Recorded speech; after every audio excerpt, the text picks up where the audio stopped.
మీ మోకాల నొప్పులకు ఎటువంటి సర్జరీ లేకుండా ఎపియాన్ పెయిన్ క్లినిక్ అందిస్తున్న అత్యాధునిక చికిత్స. వెయిట్ లాస్ అవ్వడానికి ట్రై చేసే వాళ్ళు కన్సిస్టెన్సీగా వాళ్ళు వెయిట్ లాస్ అవ్వట్లేదు. వెయిట్ లాస్ చేయాలి అని అనుకున్నారనుకోండి, ఆ జర్నీ స్టార్ట్ చేసినప్పుడు ఏమవుతుంది? కాంప్లికేషన్స్ ఎలా ఉంటాయి సార్?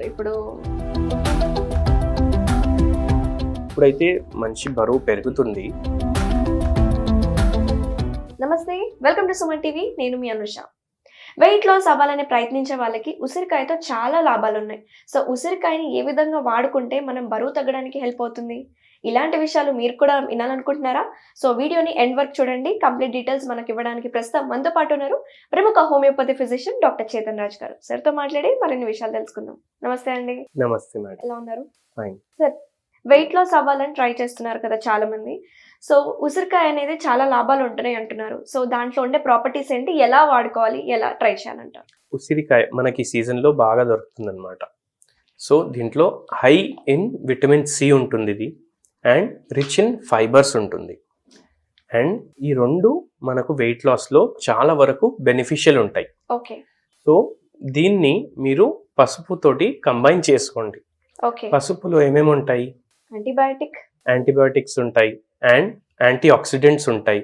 అండ్ పసుపు ఏమో మెటబాలిజంని కూడా చాలా ఫాస్ట్ చేస్తుంది అనమాట మన బాడీలో. ఓకే. సో మీరు ఏం చేయండి, గ్రేట్ చేసుకోండి ఉసిరికాయని. ఓకే. అండ్ వాటర్ యాడ్ చేసి అది బాయిల్ చేసుకోండి. ఓకే. దాంట్లో కొంచెం పసుపు కూడా యాడ్ చేయండి.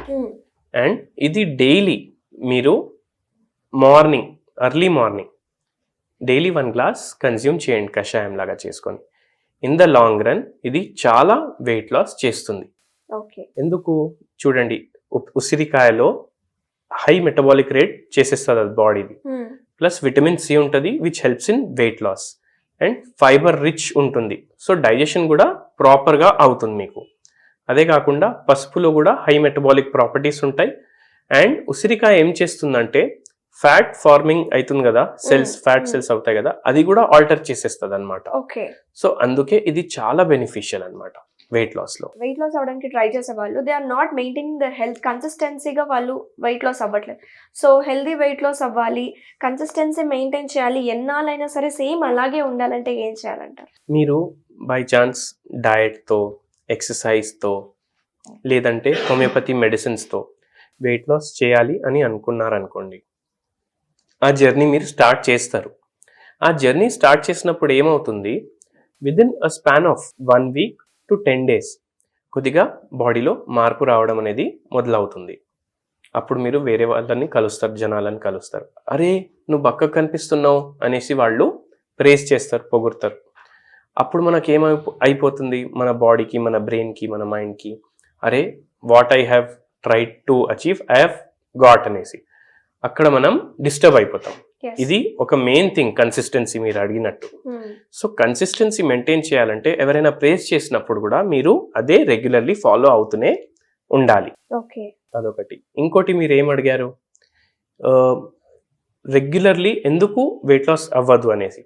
సో ఈ కన్సిస్టెన్సీ డిస్టర్బ్ అయినప్పుడు automatically again we will start eating and gaining wait. So అది చేయొద్దు. కాంప్లికేషన్స్ ఎలా ఉంటాయి సార్? ఇప్పుడు బరువు పెరిగితే ఫస్ట్ మన ఎఫెక్ట్ అయ్యేది నడవలేకపోవడం, మోకాలు నొప్పులు ఉంటాయి కదా. సో ఇంకా ఉండే కాంప్లికేషన్స్ ఏంటి? ఇంకా ఏం కాంప్లికేషన్స్ ఉంటాయి చూడండి. ఇప్పుడు ఎప్పుడైతే మంచి బరువు పెరుగుతుంది, దాని అర్థమైంది ఎంత అయితే బాడీకి రిక్వైర్మెంట్ ఉంది దానికైనా ఎక్కువ ఉంది వెయిట్. సో బాడీలో వేరే వేరే ఆర్గన్స్ ఉంటాయి కదా, అవి కూడా ఎఫెక్ట్ అవ్వడం స్టార్ట్ అవుతాయి. Because they have to work double. Heart అయితే ఒకటే ఉంటుంది కదా వెయిట్ పెరిగినా, సో డబుల్ ఫంక్షన్ చేయాలి హార్ట్. సో బీపీ పెరిగే ఛాన్సెస్ ఉంటాయి, హార్ట్ రేట్ పెరిగే ఛాన్సెస్ ఉంటాయి. అట్లనే కిడ్నీ కూడా ఫిల్టర్ ఎంత చేస్తుంది, ఎంత అయితే నార్మల్ వెయిట్ ఉంటుంది దానికి కరెక్ట్ ఉంటుంది మనకు 2 కిడ్నీస్ పనిచేసేది.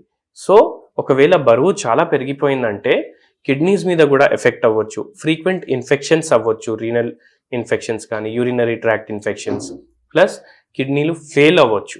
ఒకవేళ చాలా బరువు ఉంది అండ్ మీరు దానికి అసలు పట్టించుకుంటలేరంటే కిడ్నీలు కూడా ఫెయిల్ అవ్వచ్చు. ప్లస్ డబుల్ వెయిట్ పడుతుంది మీ మోకాల మీద, దానివల్ల ఆస్టియోపోరోసిస్ అవ్వచ్చు, ఆస్టియో ఆర్థరైటిస్ అవ్వచ్చు, అండ్ యాంకిల్స్లో పెయిన్ రావచ్చు, మీకు ఎడమకాల్లో పెయిన్ రావచ్చు, పిక్కల్లో నొప్పులు రావచ్చు, వెరికోస్ వెయిన్స్ అవ్వచ్చు వెయిట్ ఎక్కువ ఉండడం వల్ల. కాన్స్టిపేషన్ లాంటి ప్రాబ్లమ్స్ రావచ్చు. దాని తర్వాత బ్రీదింగ్ డిఫికల్టీ అవ్వచ్చు, ఎందుకంటే ఆక్సిజన్ ప్రతి పార్ట్కి పోవాలి బాడీలో, అవును. కానీ లంగ్ కెపాసిటీ అయితే పెరగదు. సో దాంట్లో కూడా డిఫికల్టీ రావచ్చు. మీకు నిద్రలో ఏమో ప్రాబ్లమ్స్ రావచ్చు వెయిట్ ఎక్కువ ఉండడం వల్ల. హెయిర్ ఫాల్ అవ్వచ్చు, మెడ నొప్పి, వీపులో నొప్పి, నడుము నొప్పి, ఇవన్నీ అవ్వచ్చు. ఒకవేళ మంచి వెయిట్ ఎక్కువ ఉందంటే అది బాడీ ప్రతి పార్ట్ మీద ఎఫెక్ట్ చూపిస్తుంది అనమాట. ఓకే. ఇవి కాకుండా డయాబెటీస్ అవ్వచ్చు, థైరాయిడ్ ప్రాబ్లమ్స్ అవ్వచ్చు, పీరియడ్ ప్రాబ్లమ్స్ అవ్వచ్చు విమెన్లో, ఎందుకంటే హార్మోనల్ చేంజెస్ కూడా అయిపోతాయి. ప్లస్ ఇది ఇన్ఫర్టిలిటీకి కూడా లీడ్ చేయొచ్చు అనమాట. ఓకే. అందుకే వెయిట్ ని మనం కంట్రోల్లో పెట్టుకోవాలి. చాలా కాంప్లికేషన్స్ ఉన్నాయి సార్. అయితే వెయిట్ అనేది ఇంత మేజర్ రోల్ ప్లే చేస్తుంది ఇన్ని కాంప్లికేషన్స్ రావడానికి. సో డైలీ లైఫ్ స్టైల్ని వాళ్ళు ఎలాంటి ఫుడ్ మీద ఎక్కువ ఫోకస్ చేయాలంటారు, ఎలాంటి ఫుడ్స్ని అవాయిడ్ చేయాలంటారు? ఆల్రెడీ ఒక హోమ్ రెమెడీ కూడా డిస్కస్ చేసినాం, అది మీరు పాటించండి రెగ్యులర్లీ. వెయిట్ లాస్లో చాలా వరకు మీకు హెల్ప్ చేస్తుంది అది.